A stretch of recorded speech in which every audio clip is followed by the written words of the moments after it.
Welcome to the third lesson, where we will explore the mode of parametric 3D modeling. Unlike the direct modeling covered in the previous lesson, working with parametrics takes more time, but in return offers much more possibilities for creating, editing, and modifying 3D objects. For better comprehension, I recommend repeating the demonstrated steps along with me. Don't hesitate to pause if you need more time. An important part of parametric modeling is sketches. To understand how this works, in the 3D Tools tab, let's switch to the parametric modeling mode and click on the Add Sketch command. Unlike 2D drafting, to create a sketch we need to choose a plane in which it will reside. Expand the GCS folder in the 3D history when hovering the mouse over a plane and any flat surface it will highlight in green. Let's create a sketch in the ZX plane. After selecting a plane for the sketch, the screen automatically sets up perpendicular to this plane. And instead of 3D tools, the command panel displays operations for drawing and editing. Let's create a rectangle of arbitrary size. Initially, our rectangle already has constraints. Let's pay attention to the commands in the Constraints field. You can disable the automatic applying of constraints when creating objects if you expand the menu under the Parameters Manager command and choose Constraint Settings. In this dialog box, you can disable or enable the necessary parameters for automatically applying constraints. Existing constraints can be removed if you expand the menu again and choose Delete Constraints. Click on all the constraints that need to be removed, and finally confirm by pressing Enter. Now all constraints are removed.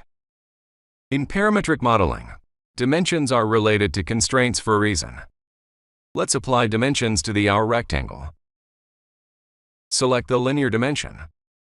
Click on the endpoints of the segment. And a window appears with the dimensions label and its value.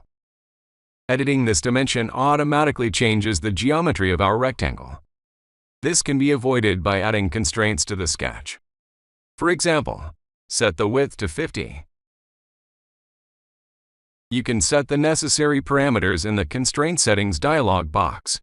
Or you can add constraints independently, for example, perpendicularity, horizontality, or parallelism. Let's delete all constraints. Now we add constraints using the Auto Constrain command. For this, expand the Constraints menu and select Auto Constrain. After that, select all objects on which we want to apply geometric constraints and press Enter. As we can see, the necessary constraints appeared automatically. Set the second dimension of the rectangle to 30 mm. Select the linear dimension. Choose the side and set it to 30. Now our rectangle is fully defined. To fully define this sketch, it remains to set the position of our rectangle relative to the 0 coordinate point. In this demonstration, it is not needed, but we strongly recommend working with fully defined sketches in 3D modeling, as this helps to avoid many problems with refreshing geometry and software errors associated with the insufficient definiteness of sketches. The next step is to add a circle in the center. Click on the circle. Place it anywhere, and set the distance to the rectangle sides to 25 and 15.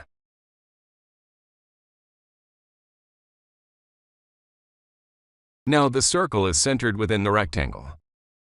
What if we change the length or width of the rectangle? For example, change the side length to 45.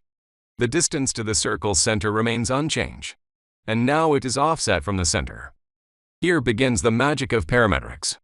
Let's define the dimensions of the circle's center not as numbers, but as a dependency. Double-click on the dimension. Indicate that our vertical dimension equals d2 divided by 2. OK. And also set the second dimension equal to d1 divided by 2. Now our dimensions are defined in terms of a ratio. And no matter how the width or length of the rectangle changes, the circle will always be in the center. For instance, change the height to 70 and length to 30. All constraints can be viewed in the Parameter Manager. Here the names of constraints, their values, and assigned expressions are displayed, as in the case with the center of the circle. Here, if necessary, they can also be edited. To show and hide created constraints, select Show or Hide Constraints from the Constraints group in the Command Manager. At the end of creating any sketch, we need to choose the End Editing option, after which the sketch appears in the 3D history. If you have a sketch made with drawing tools, for example, now we will create one, then for its display in the construction history and the possibility of constructing parametric objects based on it, you need to select all its elements. Click on the arc, and in the 3D Tools tab, select the Add Sketch option. This sketch editing menu opens, where we can set the sizes of constraints and finish editing. As we can see, this sketch has appeared in the construction history, and now we can build any object based on it. This concludes the first part of the lesson on parametric modeling. You can practice creating 2D sketches, and when you're ready, move on to the next part of the lesson.